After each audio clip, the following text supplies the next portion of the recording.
Buenas tardes a todos y buenos días a todos aquellos que estéis en otras franjas horarias.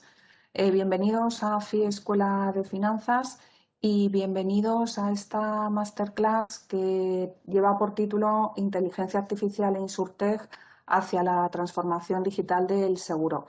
Es un placer tener hoy a Elena González Blanco, que está hoy con nosotros. Para que la pongáis un poquito en contexto, Elena es la General Manager de Europa de la startup de Insurtech Cover Wallet, adquirida por Aon hace un poquito más de un año.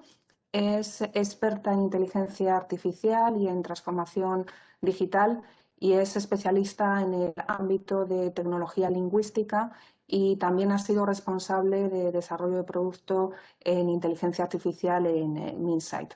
Y además, también Elena es una investigadora de reconocido prestigio internacional, lidera un proyecto de investigación que se llama Postdata sobre procesamiento del lenguaje y web semántica. También ha fundado el primer laboratorio de innovación en humanidades, es doctora, es docente e investigadora y actualmente pues, es profesora también aquí en AFI Escuela e imparte diferentes sesiones dentro del programa de IDEX, de Insurtech y seguros digitales. Elena, es un placer tenerte hoy con nosotros. La presentación dura aproximadamente unos 40-45 minutos y tenéis el chat a vuestra disposición para que podáis ir escribiendo las preguntas que os surjan y luego dedicaremos los 15 últimos minutos para responder a algunas de ellas. Así que muchas gracias a todos los que estáis conectados. Muchas gracias, Elena, cuando quieras. Pues muchísimas gracias, Pilar, y muchísimas gracias a todos los que habéis asistido hoy a esta sesión. Voy a compartir mi pantalla para que podáis ver la presentación y, y comenzamos. Bien.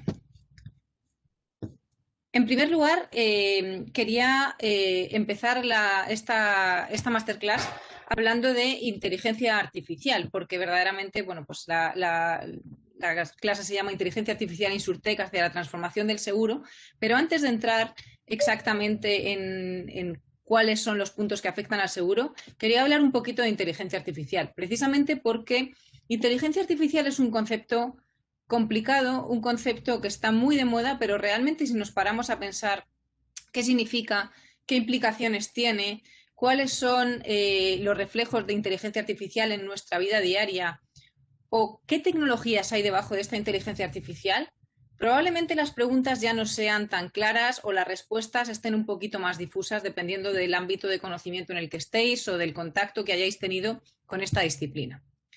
Pero antes de contestar qué es inteligencia artificial, porque no es una pregunta en absoluto fácil de responder, quiero remontarme un poquito a datos históricos, a los orígenes de todo esto, porque precisamente como este es un concepto que está ahora tan de moda, parece que ha surgido de la nada, que ha comenzado hace 4 días y que realmente ha habido grandes pasos en la innovación. Y yo, sin embargo, voy un poco a desmontar esta teoría, remontándome a finales del siglo XIX con esta señora, a la que probablemente, si habéis profundizado un poquito en el mundo de la programación, probablemente conoceréis, aunque sea de nombre. Esta señora, Ada Lovelace, se considera la primera programadora, la primera mujer que escribió un tratado sobre esta máquina que veis en la pantalla, la calculadora de Charles Babbage, que simplemente era una máquina que ponía unas operaciones matemáticas a funcionar y realizaba unos cálculos bastante rudimentarios para lo que estamos acostumbrados a ver hoy en día. Sin embargo, la realidad es que ella escribió un tratado sobre esta máquina que se considera uno de los primeros tratados algorítmicos y de programación. De esto a lo que consideramos hoy inteligencia artificial, por supuesto, hay un gran avance y un gran gap. Pero sí que podemos situar que los orígenes de esta disciplina nos pillan ya muy lejos en el tiempo. Comenzamos a hablar de inteligencia artificial en los años 50, concretamente en el año 1951, cuando Alan Turing, que probablemente os suene mucho de películas como Enigma o de esta máquina que construyó para precisamente descifrar códigos lingüísticos y caligráficos y jeroglíficos, escribió un artículo que se llamaba Computing Machinery and Intelligence. Este artículo fue el paso fundacional, la piedra angular de la inteligencia artificial, y en él sentaba estas bases de lo que luego va a ser una disciplina completa. En este artículo ponía lo que él llama el juego de la imitación, the imitation game.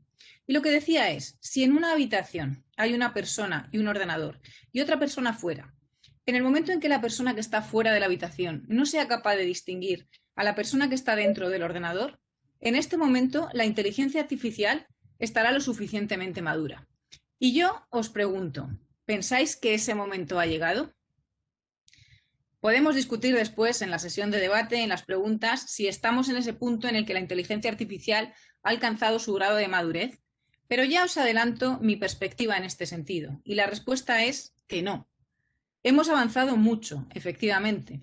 La tecnología ha madurado y estamos en unas circunstancias en las que estamos viendo unas cosas posibles que no lo eran hace unos años.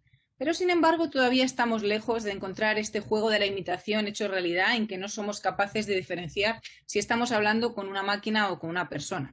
Y si tenéis un asistente virtual en casa como un Alexa o un Google Home, intentáis mantener una conversación de más de 3 minutos con ellos, comprobaréis que efectivamente todavía esta inteligencia artificial no está a la altura. Pero bueno, antes de llegar a esto, mencionar simplemente que lo que quiero reseñar aquí es que la inteligencia artificial es una disciplina muy antigua, que se gesta matemáticamente en los años 50 del siglo XX, con figuras como Alan Turing y con figuras como Marvin Minsky, el fundador y director del primer laboratorio de inteligencia artificial del MIT. Este señor además es conocido por sentar las bases de la teoría de la creación matemática de las redes neuronales, unos algoritmos que han dado pie a toda esta creación de deep learning o nuevos sistemas que permiten que la inteligencia artificial haya podido escalar. Fue un pionero porque además fue el asesor de Odisea en el espacio, película que probablemente también muchos conozcáis, y quiero recordar también simplemente este fragmento. Pues abre la puerta de la cámara. Lo siento, Dave. Eso no me es posible. ¿Qué te lo impide? Usted sabe tan bien como yo qué es lo que me lo impide. ¿De qué estás hablando, Han? Quiero demasiado a esta máquina para permitir que usted la ponga en peligro. Bien, en este episodio, como decía, novela de 1968, película posterior, lo que vemos es que se anticipa una realidad que todavía hoy se teme, y es este dominio de la inteligencia artificial sobre el mundo. Esta pregunta que se repite con demasiada frecuencia en la prensa: ¿nos van a quitar los robots el trabajo? ¿Estamos ahora mismo en un peligro de que la inteligencia artificial sea algo que tengamos que controlar éticamente? No voy a entrar en este debate tampoco, pero simplemente decir que esta disciplina, que se origina en los años 50 y que ya en épocas posteriores generaba estos miedos, todavía está lejos de alcanzar esa madurez técnica en la que verdaderamente pueda o constituya una amenaza, si es que lo constituye en algún momento. Pero lo que quiero ver hoy es dónde estamos ahora, cómo está afectando, cómo nos afecta el sector seguros y cuáles son los puntos que han hecho que esta eclosión repentina de la disciplina haya revolucionado todos los sectores, tanto el asegurador como el resto de las industrias. Y por ello se dan una serie de circunstancias. Esta eclosión o esta fama de la inteligencia artificial en los últimos apenas 10 años se debe a 3 condiciones: la presencia de datos, algoritmos y procesamiento. Y voy a explicar por qué. En el año 2019 se generaron más datos en todo el año que en todo el histórico de datos generados a lo largo de los años anteriores. Los datos, además, se multiplican, crecen exponencialmente y se almacenan de forma rápida, muy barata y muy ágil en la nube. Todo esto ha hecho que la cantidad de datos generados haya posibilitado la creación de modelos necesarios, un volumen muy grande de datos a la hora de testar los algoritmos. El segundo punto en este eje de maduración son los algoritmos. La programación ha avanzado muchísimo en esta línea. Hace unos años era apenas imposible programar con librerías de inteligencia artificial si uno no iba a unos centros de investigación, a unos centros de supercomputación, donde estos algoritmos estaban cerrados y eran solamente accesibles para investigación a nivel alto científico o a nivel interno de las empresas. A día de hoy, todo esto se ha democratizado enormemente. Empresas como Google, Microsoft o Amazon han liberado estas librerías de algoritmos de forma que son accesibles a cualquier persona que esté formándose o se haya formado en temas de inteligencia artificial. Hoy en día podemos entrar en cuadernos como Jupyter Notes o Code en Google o TensorFlow de una forma muy sencilla sin apenas tener un equipo grande y potente o un acceso a un sistema determinado. Esto es libre y gratuito y está al acceso de todo el mundo. Y la tercera pata, el tercer punto que es también muy importante, es los avances en la capacidad de procesamiento y de computación. En esta línea lo que tenemos es que hay empresas punteras y además que vienen precisamente de la industria vinculada a los videojuegos que llevan muchísimos años de investigación dedicada a crear procesadores que son muchísimo más rápidos y muchísimo más potentes y han dado una velocidad y una agilidad al procesamiento de estos datos con estos nuevos algoritmos. Esto quiere decir que en lugar de tener que ir a centros de supercomputadores, cualquier persona con un ordenador portátil y una de estas GPUs, o sea, unos discos duros avanzados para el procesamiento de estas redes neuronales, son capaces de programar utilizando redes neuronales sin necesitar un hardware súper potente ni un software específicamente diseñado o propietario. Y esto ha abierto las bases de que la inteligencia artificial se haya podido democratizar. Bien, ya hemos explicado de dónde viene la inteligencia artificial, dónde estamos ahora y por qué ahora es el momento en que todo esto explota y además ha venido para quedarse por si alguien de los que nos están escuchando tenía alguna duda. ¿Pero qué es exactamente la inteligencia artificial? Volviendo a mi pregunta del principio. Porque inteligencia artificial son muchísimas cosas.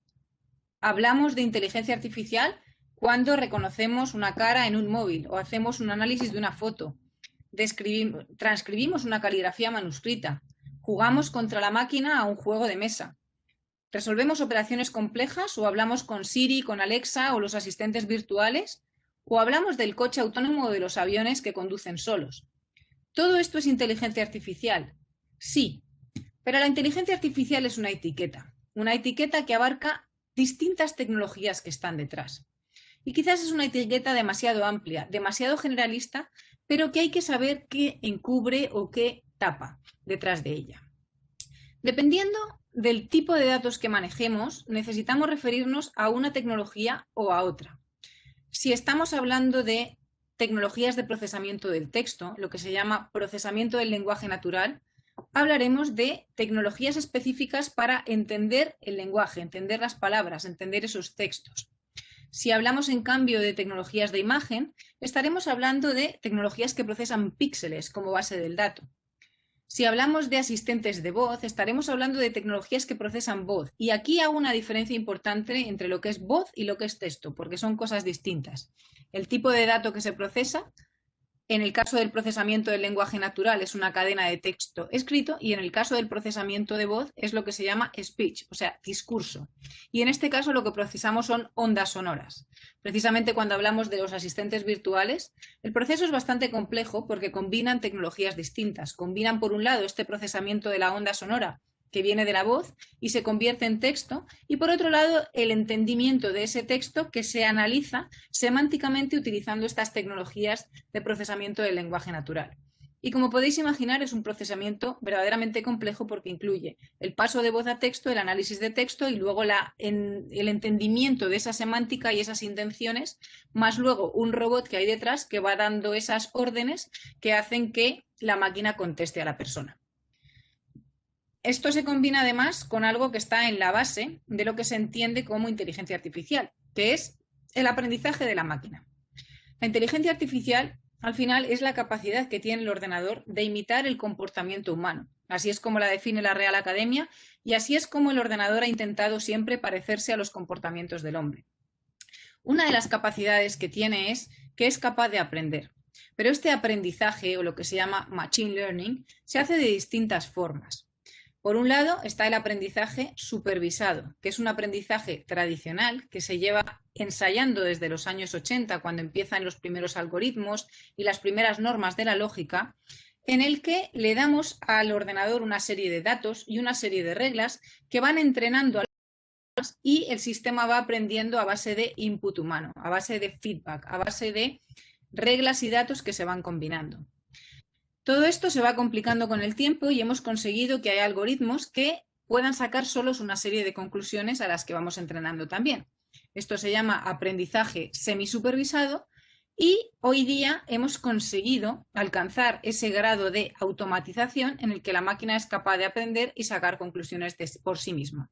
Esto es lo que llamamos el aprendizaje no supervisado o deep learning. Pero antes de entrar a explicar exactamente qué supone cada uno de estos grados de aprendizaje, voy a poner un ejemplo para que esto se entienda mejor. Finalmente, de lo que estamos hablando es de máquinas que aprenden. Pero las máquinas no aprenden como las personas. Aprenden de forma distinta. Combinan, como os decía antes, una serie de datos que les damos y una serie de reglas que también les damos, por otro lado. Y un ejemplo muy claro. En el año 1997 tenemos uno de estos primeros éxitos en que vemos que el ordenador tiene una primera inteligencia. Derrota al principal jugador de ajedrez, Kasparov. Sin embargo, esta circunstancia se pudo dar ese año y no hablábamos de inteligencia artificial tal y como hablamos ahora. ¿Por qué?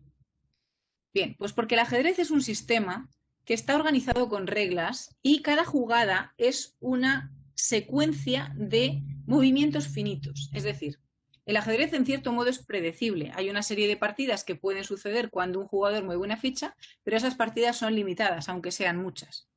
El algoritmo fue entrenado con este tipo de reglas para llegar a esas conclusiones en que al final cada partida era predecible. Esto tiene por detrás una lógica y unas reglas, y esto fue posible elaborarlo en 1997. ¿Cómo entrenamos a un ordenador a procesar una imagen, por ejemplo? Bueno, pues si a una imagen le digo esto es un gato, este gato sabemos que es un gato porque tiene una serie de rasgos que extrapolamos y le damos al ordenador. Decimos es un gato porque tiene ojos, orejas y bigotes. Si al ordenador le doy este gato, podría seguir diciendo que es un gato, aunque uno de los rasgos que había definido a este primer gato no aparece. Este gato no tiene orejas, con lo cual de las 3 reglas que usaba para definirlo, tiene solamente 2. En el caso de un gato un poco más raro, pues vemos que ya el ordenador empezaría a equivocarse más porque estos rasgos de gato se confunden con los de otros animales. Y si ya entramos en gatos un poco más peculiares, sería aún más difícil que el ordenador acertase con una probabilidad alta cuando le doy una serie de reglas. Sin embargo, esto empezó a cambiar en el momento en que se empezó a entrenar a la máquina de otra manera. Estamos hablando del año 2012, en el que entramos en un punto en el que 2 investigadores, uno de Stanford y otro de Google, hacen un experimento y entrenan una red neuronal, uno de estos sistemas de aprendizaje automático, con imágenes de gatos. Solamente le dan imágenes de gatos y otras imágenes, sin decirle nada a la máquina, sin darle ningún tipo de regla ni ningún tipo de input. ¿Y cuál es el resultado? El resultado es que la máquina es capaz de sacar gatos. ¿Por qué gatos? Porque había más imágenes de gatos que de ninguna otra cosa en Internet. Es curioso a la humanidad, pero esto es así.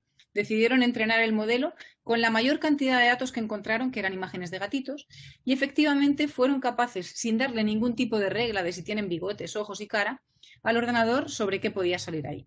Y publicaron un artículo en el 2016 en la revista Wired que decía: alimenta tu red neuronal con un suficiente número de gatos y tendrás un gato.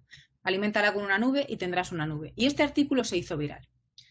A partir de este momento, y estamos hablando del año 2016, podemos ver que ha habido un cambio tremendo en la inteligencia artificial porque es la primera vez que este procesamiento con redes neuronales no supervisado empieza a tener resultados satisfactorios. Y volviendo a mis slides del principio, lo que quiero decir es que estos algoritmos se inventaron en los años 50, pero han empezado a funcionar a partir del año 2015-2016. ¿Por qué? Por las circunstancias que comentaba antes. La cantidad de datos, los algoritmos y la capacidad de procesamiento de que hoy en día disponemos para hacer esto posible. Por lo tanto, y por recapitular un poco estos conceptos, cuando hablamos de inteligencia artificial, generalmente bajo esta etiqueta hablamos de muchas cosas, muchas tecnologías diferentes que tienen un punto en común y es que hacen que la máquina se comporte de una forma similar al humano a través de sus distintos sentidos, ya sea voz, imagen o texto, que además tiene unas capacidades de aprender, bien sea de forma supervisada con ayuda de unas reglas o bien de forma supervisada, y que esta forma no supervisada de actuar, a la que llamamos deep learning, es una tecnología que tiene sus orígenes en los años 50 desde un punto de vista algorítmico y matemático, pero se ha hecho solamente posible hoy porque ha hecho que estos modelos algebraicos complejos, que son las redes neuronales y que imitan en cierto modo al comportamiento de los impulsos nerviosos en nuestras neuronas, sean capaces de sistematizar unos datos y de dar unos resultados sin tener un input o un feedback previo o posterior por parte de los humanos. Este es el momento en que la inteligencia artificial ha empezado a eclosionar y ha empezado a dar resultados excelentes. Y aquí, sin embargo, tengo que dar un caveat.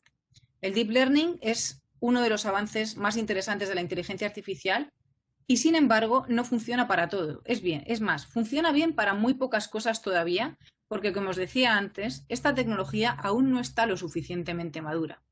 Hay mucho por hacer. Tenemos casos de uso como el reconocimiento de imagen, el reconocimiento de determinados patrones en datos a gran escala, que están funcionando bien, pero tenemos otros como la parte conversacional que todavía necesita bastante investigación en esta línea. Así que no pensemos que por tener ya Deep Learning funcionando, pues toda la inteligencia artificial puede funcionar sola desde el primer momento. Y por terminar un poco esta visión, aquí dejo lo que he contado hasta ahora, es decir, en los años 50 tenemos los orígenes, en los años 80 hay unos avances bastante grandes en temas de inteligencia artificial con toda la parte de entrenamiento de modelos, los algoritmos probabilísticos y la estadística, y a partir del año 2010 y especialmente desde el año 2015 hasta hoy es donde hemos visto realmente el gran cambio con la introducción del deep learning y las redes neuronales. Y en esta línea os recomiendo, por ejemplo, ver un documental de Netflix que se llama AlphaGo, donde se ve precisamente por qué el ordenador ha podido ganar al primer jugador de Go, que es un juego que no tiene reglas finitas como el ajedrez, en el año 2016. Este es el momento en que hemos visto que ha habido verdaderamente una eclosión de todos estos sistemas de deep learning y que verdaderamente han empezado a funcionar. Si veis el documental, una de las cosas más interesantes y bonitas que cuentan es que no solamente este jugador de Go fue vencido por la máquina utilizando modelos infinitos de algoritmos y redes neuronales, sino que además lo que no se sabe después es que Google compró DeepMind y todos sus sistemas de traducción automática empezaron a mejorar notablemente. Y esto, si utilizáis Google Translator, lo habréis notado especialmente en los últimos años. Como os decía, hay casos que funcionan muy bien, como es toda la parte de reconocimiento de imagen, incluso experimentos bastante divertidos en temas de inteligencia artificial. Y esto, bueno, pues lo vamos a aplicar a casos como estamos viendo en el mundo de los seguros, como puede ser, por ejemplo, la teleperitación, el reconocimiento automatizado de imágenes para imágenes similares o imágenes que pueden tener un grado de parecido o similitud a lo largo de los años, como veis aquí, o a lo largo de las distintas superficies o distintos tipos de eventos. Pero bien, vayamos a la parte de aplicación a la industria y específicamente al mundo de los seguros. Las razones para incorporar inteligencia artificial, como os decía, bueno, pues inteligencia artificial ahora mismo, en todas sus dimensiones y con todas estas tecnologías que hay debajo, pueden tener distintos propósitos. El primero que normalmente se pone sobre la mesa es esta reducción de costes, esta automatización de procesos que me van a llevar a simplemente pues, automatizar cierto tipo de operaciones y recortar esa inversión en capital humano. Pero lo más interesante de esto es dónde más podemos llegar. La obtención de insights es sin duda uno de los siguientes pilares sobre los que estos proyectos de inteligencia artificial se consolidan y a partir de los cuales podemos construir nuevos modelos de negocio. Y ahora iremos a ejemplos concretos con el sector asegurador. Pero solamente cuando somos capaces de, a partir de varios datos y de un conjunto de datos sobre los que ponemos algoritmos y los entrenamos, a partir de ahí entonces empiezan a surgir estos nuevos modelos. Por poner un ejemplo, las empresas que más están avanzando en esta economía del dato están teniendo un tipo de datos sobre los que se basan que son distintos a los actuales. Estamos entrando en la economía del intangible, en la economía en la que la mayor empresa de transporte es Uber y no tiene ni un solo coche y la mayor empresa hotelera del mundo es Airbnb y no tiene ni un solo hotel, ¿no? Estamos en la economía del modelo basado en datos y el sector asegurador también está empezando a hacer sus pinitos para entrar en esta parte de nuevos modelos de negocio basada en intangibles, en temas como puede ser el ciberriesgo, la propiedad intelectual, los seguros de riesgo reputacional o los seguros temporales y dependientes de una serie de eventos que van a hacer de trigger para que este seguro se active. Sin embargo, el impacto en los distintos mercados es muy desigual en temas de inteligencia artificial. este heatmap es de hace unos años, pero realmente las tendencias no han cambiado mucho. Lo que vemos es que, sobre todo en Estados Unidos, hay una fuerte inversión en temas de salud y además esto, evidentemente, con la situación actual se ha acelerado todavía más. Ha habido muchísima inversión en todos los temas de recomendación, comercio digital, marketing, adecuación de contenido al usuario específicamente. Y también una serie de sistemas que han desarrollado analítica de software, business intelligence y modelos predictivos basados en datos. El sector de banca y seguros se queda un poco ahí en medio y verdaderamente si nos centramos en comparar ya lo que es banca y seguros, en los seguros estamos por detrás en todos los temas de inteligencia artificial, sobre todo en los últimos años. Pero efectivamente vemos también que hay otros sectores que están bastante lejos, como el sector legal, el sector agrícola o el sector de los deportes, donde hay todavía un potencial de innovación tremendamente grande y específicamente en determinadas áreas. Pero vamos al mercado asegurador, que es donde hoy en día nos afecta y donde estamos intentando pues, trabajar y mejorar todo lo que estamos viendo a nuestro alrededor. La realidad es que en el sector asegurador estamos viviendo el momento Insurtech y este momento Insurtech coincide bastante con todo lo que os he contado antes de todos estos cambios, toda esta eclosión de la inteligencia artificial y toda esta aceleración tecnológica que estamos viviendo especialmente desde el año 2015. Fijaos, y disculpad que lo reitere tanto, pero es que estamos hablando del año 2015, hace apenas que 5 o 6 años y además en un momento en que toda esta aceleración, si ya de por sí estaba acelerada, con la situación de pandemia que estamos viviendo en el último año, se ha acelerado aún más. Es decir, no solo ha venido para quedarse, sino que verdaderamente estamos entrando a una velocidad en que esta cuarta revolución industrial, como se llama, viene más fuerte y más rápido que nunca y está poniendo todo patas arriba. Volviendo al sector seguros, lo que estamos viendo es que el sistema o el ecosistema se constituye rápidamente, tanto por la parte de money como por la parte de creación de compañías y solución de barreras. El sector está creciendo a una velocidad increíble. Otra de las cosas que estamos viendo es que en los earnings call de las compañías también se está mencionando cada vez más todo este tema de Insurtech, transformación digital, y empieza a haber menciones especialmente a partir del año de 2016. Esto es bastante significativo si se hace un análisis de cómo está cambiando el discurso y cómo está cambiando todas las menciones y toda la literatura dentro del propio sector asegurador. Sin embargo, como decía antes, lo que vemos es que cuando ponemos banca y seguros en la misma cesta, pues hay diferencias interesantes. Aquí lo que vemos es que pues probablemente la banca ha ido por delante, aunque verdaderamente en estos 2 últimos años el sector asegurador está acelerando muchísimo y sobre todo en temas de money haciendo grandísimas inversiones, precisamente por la fortaleza que vemos en el sector frente a más la volatilidad de la banca ligada a la economía. Como veis, los porcentajes son significativos, sobre todo startups e iniciativas digitales. Es más reducido el porcentaje cuando estamos hablando ya de empresas que tienen desarrollo in-house o equipos propios dedicados a este tipo de sistemas y lo que vemos es que en general hay mucha declaración de intenciones y mucho piloto, pero verdaderamente estamos en un momento aún incipiente, sobre todo de la transformación de las grandes compañías de seguros hacia la parte digital.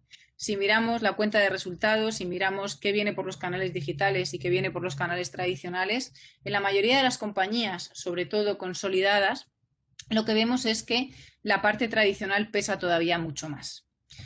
Y también otra cosa importante es que dentro de los distintos ramos la oportunidad cambia bastante de tamaño en el ámbito y en el ecosistema digital. Nosotros, por ejemplo, desde CoverWallet atacamos los 100 billones del Small Commercial Insurance de Estados Unidos porque vimos efectivamente que era una gran oportunidad dentro de todas las oportunidades del segmento y sobre todo también a la hora de evaluar pues, la cantidad de competencia digital que hay en cada una de estas burbujitas, por así decirlo. Pero la oportunidad es enorme en el sector y además lo que estamos viendo es que este ecosistema crece cada día más y hay todavía muchísimo sitio por explorar. Especialmente en productos como el producto de ciberseguridad, que va creciendo bastante rápidamente, aunque es cierto que dependiendo de la geografía y dependiendo también de las aseguradoras, se crece con cierta cautela y aversión al riesgo, pero si miramos las noticias cada día vemos más pues, todo el tema de los ciberriesgos que está a la altura de cualquier conversación y sale en todos los temas de innovación y de tecnología. Si miramos al mercado, en cuanto a los principales players, aquí lo que vemos es que cuando hablamos de Insurtech no solamente hablamos de startups, sino que también hay muchos players mezclados en todo este ecosistema de innovación y tecnología dentro del sistema asegurador. Por un lado, las propias aseguradoras están entrando con gran fuerza en todo el ecosistema porque tienen este conocimiento del mercado, este producto y bueno, pues esta necesidad también de entrar a través de distintos canales y de atacar a un tipo de cliente como el sector millennial, que cada vez demanda más un servicio personalizado y digital. Las startups, obviamente, pues han visto aquí un hueco y una oportunidad de negocio en el que muchos estamos trabajando. Y también las empresas de tecnología, incluso las grandes, Google, Amazon, Microsoft, están entrando en todo esto, primero pues desde la aproximación de la nube y luego también desde el punto de vista del marketplace digital, donde pueden ofrecer servicios y productos complementarios. Es decir, es un ecosistema en que todos estos players están jugando muy fuerte y lo que vemos es que hay a veces amenazas de grandes gigantes tecnológicos que entran de forma pues, bastante agresiva en este ecosistema con casos como sistemas de pago, sistemas aseguradoras como China, con Tencent y Anbank, que han entrado de forma bastante fuerte a disrumpir toda la parte del sector asegurador también. Lo que estamos viendo también en cuanto al ecosistema de players es que abundan las startups que entran en este sueño dorado de cambiar el sector y de disrumpir el mundo del seguro, pero también es verdad que el grado de, como diríamos, de mortalidad por el camino es altísimo. Es decir, de todas las startups que entran en este embudo, por así decirlo, solo unas pocas sobreviven y hay muy poquitos unicornios que están al final del túnel por una serie de circunstancias. Es decir, estamos en un ecosistema digital con mucha competencia, también con mucho riesgo y con unas probabilidades de triunfar que dependen de una serie de circunstancias. Otra de las cosas que vemos entre los players es que las barreras entre las industrias se disuelven. Estamos viendo que tanto las aseguradoras como los bancos como los sistemas de alarmas pues están empezando a comercializar productos digitales como los sistemas basados en IoT o Internet de las Cosas, que al final lo que hacen es poder tender puentes entre sectores de seguridad, sectores bancarios, sectores automovilísticos y sectores como el asegurador, constituyendo esto, en efecto, una gran oportunidad para nosotros como sector, pero también para los otros players para entrar a un sector en el que nunca habían operado. Por ejemplo, este sistema de gestión de recursos humanos en Estados Unidos para restaurantes permite incorporar todo el tema de asegurar a sus propios restaurantes y pequeños comercios dentro de su propio sistema. O este sistema de pagos y de créditos que ofrece además un sistema de crédito. Hoy en día, con la tecnología, es muchísimo más fácil romper esa barrera y poder ofrecer un combo de distintos productos que para un cliente como una pyme, de una forma tradicional podrían estar muy segmentados, pero desde un punto de vista de ecosistema digital, cada vez están más cerca y son más fáciles de agrupar. También lo que vemos es que dentro de este ecosistema de players, los modelos a veces no funcionan de un sitio a otro. Es decir, hemos visto casos que las grandes empresas han imitado modelos de startups y ha habido pues, fracasos bastante grandes porque hay una serie de circunstancias como son la velocidad, la agilidad o la independencia que pueden funcionar bien en distintos ambientes, pero que cuando se pasan de una empresa pequeña a una gran empresa, pues no funcionan de la misma forma y viceversa. Entonces, al final, la conclusión aquí es que en este ecosistema cada uno juega su papel y todos estos papeles son muy complementarios a la hora de hacer conseguir que todo esto vaya avanzando hacia adelante. La inversión y la financiación son otro de los puntos clave dentro del sector asegurador y dentro de todo este cambio. Lo que estamos viendo es que desde 2016 la inversión en todos los temas de Insurtech se ha disparado y se ha disparado especialmente en Estados Unidos y ahora en la China y en la India, y especialmente en China en los últimos 2 años con toda la revolución tecnológica y con todos los avances vinculados a la inteligencia artificial. El resto del mundo se queda bastante por detrás y Europa también. En Europa tenemos cosas interesantes en Reino Unido y en Alemania, sobre todo vinculado al mercado automovilístico por su propia estrategia y tejido industrial. Pero lo que vemos es que el liderazgo de todas estas inversiones y todo lo que es la iniciativa se sigue llevando desde Estados Unidos y ahora desde Asia. Por poner unos pocos ejemplos, porque no puedo entrar en detalle, pero sí que me parecen bastante relevantes pues estos calendarios como el Insurtech Almanac, que bueno, pues va explicando las diferencias o las grandes inversiones que han tenido lugar del 2014 en adelante, especialmente en Estados Unidos, como empresas como Oscar, pero también empresas asiáticas que han recibido unas financiaciones enormes y que además no van solamente restringidas al mundo del seguro, sino que también están ya tocando toda la parte financiera, toda la parte de benefits y toda la parte de health insurance, pero también toda la parte de salud en general. Aquí, como decía, las fronteras se van difuminando con el tiempo. Se está acelerando muchísimo el M&A en todas las áreas y son ya cuantiosos los ejemplos de grandes aseguradoras y brokers adquiriendo startups a una velocidad y con una frecuencia cada vez mayor. Pero sobre todo lo que destacaría, y en especial en los últimos 2 años, es que ha aumentado muchísimo el volumen de los deals. Es decir, estamos viendo en Insurtech que hay unas inversiones y unas rondas de financiación que verdaderamente, en algunos casos, asustan mucho, porque no sabemos pues, hasta dónde esto refleja verdaderamente el valor del mercado o si estamos asistiendo a un momento de burbuja, si podemos hablar así, en el ámbito de Insurtech. Pero volviendo al mercado y dejando la parte de M&A, porque ya nos queda poquito tiempo y sí que me gustaría después oír vuestras preguntas y vuestras opiniones al respecto. Una de las cosas que están cambiando el ecosistema son los clientes. Y aquí una breve mención a las nuevas generaciones y a los tipos de hábito de este cliente que parte de estos millennials que están empezando a entrar en el ecosistema asegurador como compradores y que al final valoran una serie de cosas que no se valoraban anteriormente. Vivir mejor, gestionar las finanzas de una manera efectiva para pequeños caprichos, trabajar menos y viajar más, en fin, todo esto está impactando bastante al sector asegurador y, como comentaba antes, está planteando esta necesidad de parametrizar el seguro a una generación y a unas futuras generaciones que viven vinculadas a lo digital, al tipo de actividad que realizan, a la inmediatez de todo este tipo de servicios y a el no compromiso para toda la vida con una aseguradora o con un solo producto, sino a la contratación temporal de determinado tipo de servicio en un entorno en el que todo es volátil y en que la gente no tiene casa, no tiene coche propio, no tiene un trabajo que le dure muchísimos años y lo que quiere es tener el servicio adecuado a este momento temporal de su vida, al patinete que se alquila por la calle, al coche que se alquila el fin de semana o a la casa que va a dormir en un Airbnb dentro de esta economía digital en la que hoy en día vivimos y cada vez crece más hasta esa dirección. Otro de los puntos que tenemos es esa personalización.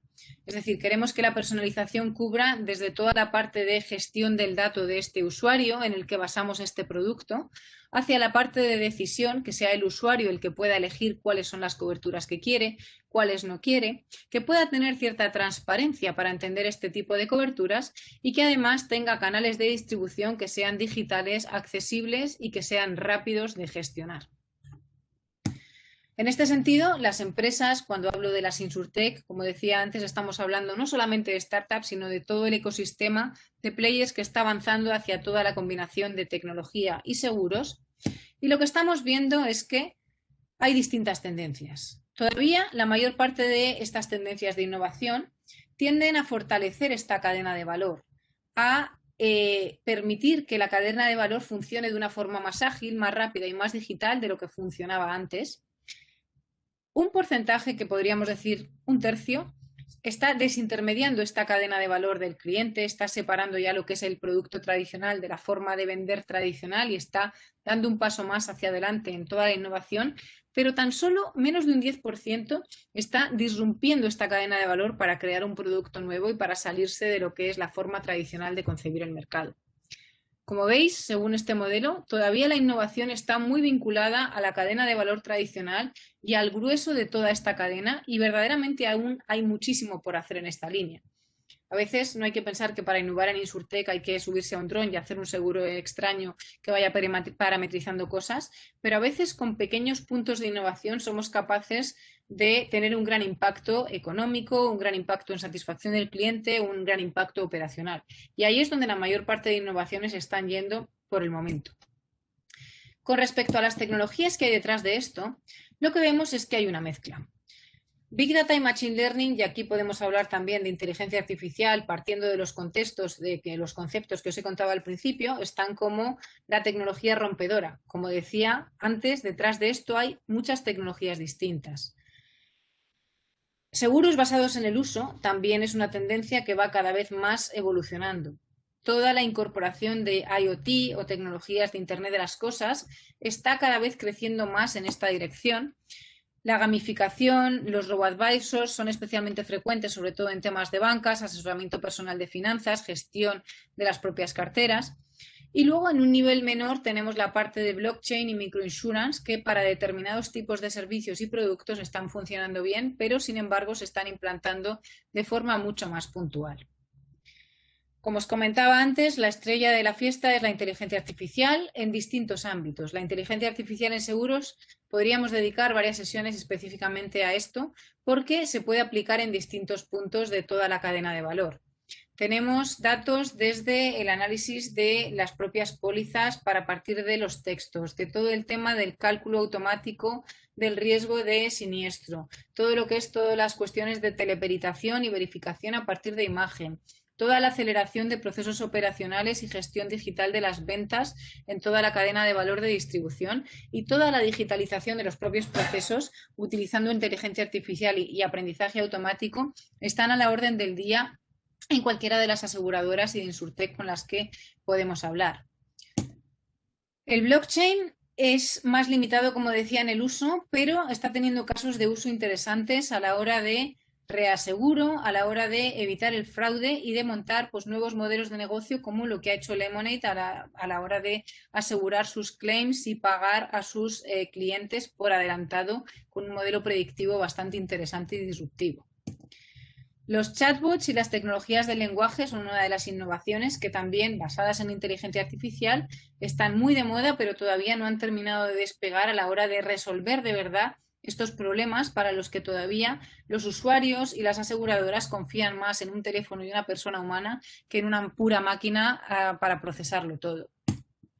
La ciberseguridad también es una de las áreas que está afectando muchísimo a toda la parte tanto de predicción y de ayuda en toda la gestión del presiniestro como en toda la parte de cobertura para cualquier tipo de industria y no solamente para las tecnológicas. Estamos asistiendo a un momento de democratización del ciberseguro, no solamente para empresas tecnológicas, sino también para empresas pequeñitas como un dentista al que le puedan robar sus datos. Cuantificar este valor y saber cómo arreglarlo son una de los escollos más complejos a los que se enfrenta hoy en día el sector asegurador. ¿Cómo valorar, cómo poder estimar el crecimiento de esto y este valor de los datos intangibles? El IoT, todos los cacharros, los dispositivos conectados, que además pues, tienen su auge en el coche conectado, nos están sirviendo para poder parametrizar el seguro en función de la calidad de la conducción, de la calidad de la salud o del comportamiento o el movimiento de las personas, que nos dan una serie de datos que nunca habíamos tenido para personalizar este servicio al cliente y poder analizarlos y poder sacar distintas conclusiones.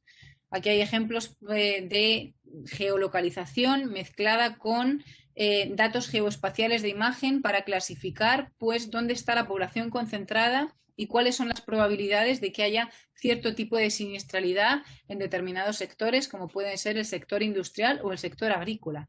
Esta información nos está dando datos que antes eran imposibles de tener y que ahora podemos predecir con cierta anticipación qué es lo que va a pasar, incluso cuantificar cuáles pueden ser las pérdidas o los riesgos asociados a estos datos. Los teléfonos móviles son uno de nuestros mayores aliados a la hora de gestionar todo esto.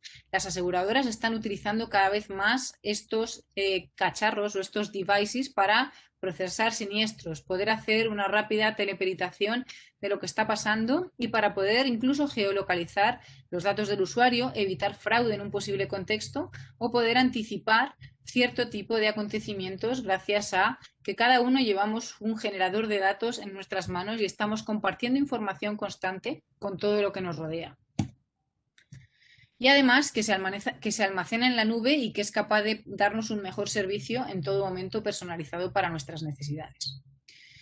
Y ya para terminar, porque quiero dejar unos últimos minutos para hablar de las dudas que puedan surgir y me gustaría muchísimo escuchar vuestros comentarios, quería hablar un poco de la disrupción en la propia cadena de valor.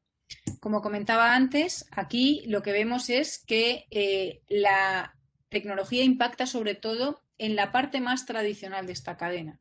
Vemos aún que el 40% de la innovación está en la parte de distribución mediante la omnicanalidad, los distintos aparatos, la eficacia de los canales online y sobre todo en esta última época y la automatización del consejo virtual o del aumento de cross-sell a través de estos canales. Ahí también estamos nosotros.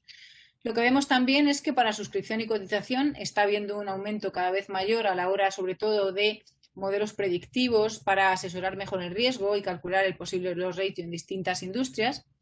Para la gestión de pólizas y siniestros hay también un aumento interesante, sobre todo para prevenir el fraude y para mejorar y reducir los tiempos de servicio al cliente.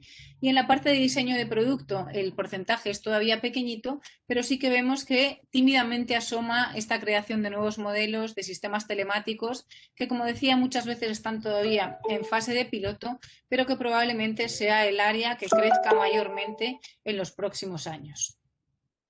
Y dentro de la parte de distribución, que es la más grande, también hay muchísimas cosas y muchísimos detalles, ¿no? Tenemos distintos posicionamientos que van desde la parte de generación de leads hasta la parte de agentes y brokers digitales, MGAs digitales, carriers que se van posicionando hacia todo el ecosistema digital y van en directo al cliente, plataformas de recursos humanos que ofrecen también servicios vinculados con el sector asegurador, puntos de venta y pagos, aquí otro nuevo vínculo con el área de finanzas y toda la parte de plataformas digitales que ofrecen distintos servicios aglutinados. Y para finalizar, si vamos ya a todo lo que es tipología por ramo, pues también vemos, como decía al principio, que la distribución es equivalente, pero que la oportunidad es todavía enorme. Si cogemos un caso, por ejemplo, como el de los seguros de comercio, en el año 2015, todo lo que era la suscripción digital de productos de small business en Estados Unidos ocupaba solamente el 4% del mercado. La estimación para el 2020 era el 26%. No estamos mucho más arriba de esta cifra y todavía queda un 85% por digitalizar. Así que mi mensaje en este punto es, vamos a por ello porque todavía queda muchísimo por hacer. Y si la pregunta siguiente es ¿y por dónde empiezo? Aquí lo que vemos es que hay ya bastante información sobre lo que hay en el mercado. Y mi primer consejo es miremos alrededor. Y sobre todo miremos alrededor en un país como España, donde, como yo digo muchas veces, lamentablemente no somos los primeros en llegar, pero por suerte podemos copiar buenas ideas. Así que termino mi presentación refiriéndome a los mapas y los radares de Insurtech en las distintas áreas, como los mapas de Insurtech que ha publicado AFI en España, donde cada vez van actualizando pues, el número de empresas que van creciendo y multiplicándose en los distintos segmentos y nos pueden hacer dar una buena idea de todo lo que se está innovando en el área.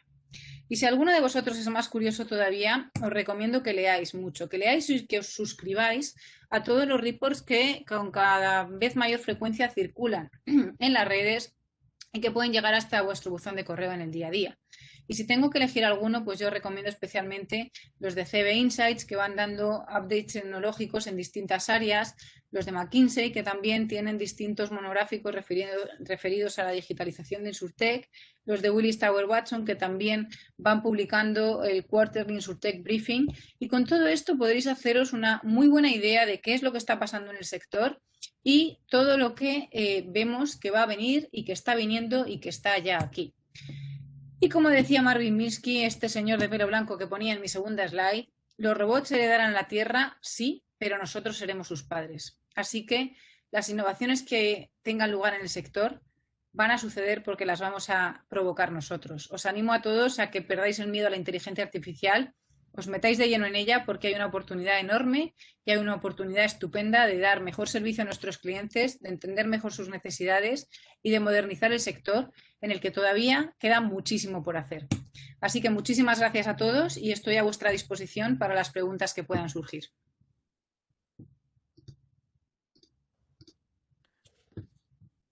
Muchas gracias, Elena, por tu presentación. Sí, nos están haciendo por aquí por el chat alguna pregunta, no sé si lo ves. Mira, la primera de ellas nos pregunta, ¿qué impacto crees que puede tener el 5G en el sector? Si crees que acelerará los procesos que están ya incipientes, tanto procesos internos como procesos de cara al cliente, y si ves algo más allá en este sentido.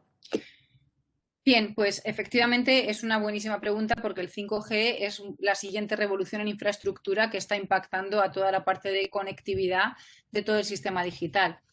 Esto es especialmente relevante en los casos, por ejemplo, de industria conectada, en que uno de los problemas que ha habido para toda la parte de digitalización y de transformación digital es cómo medimos los datos en entornos donde pues, la conectividad no es buena, la velocidad no es rápida o tenemos que tener grandes máquinas emitiendo datos conectadas para poder dar una información mayor.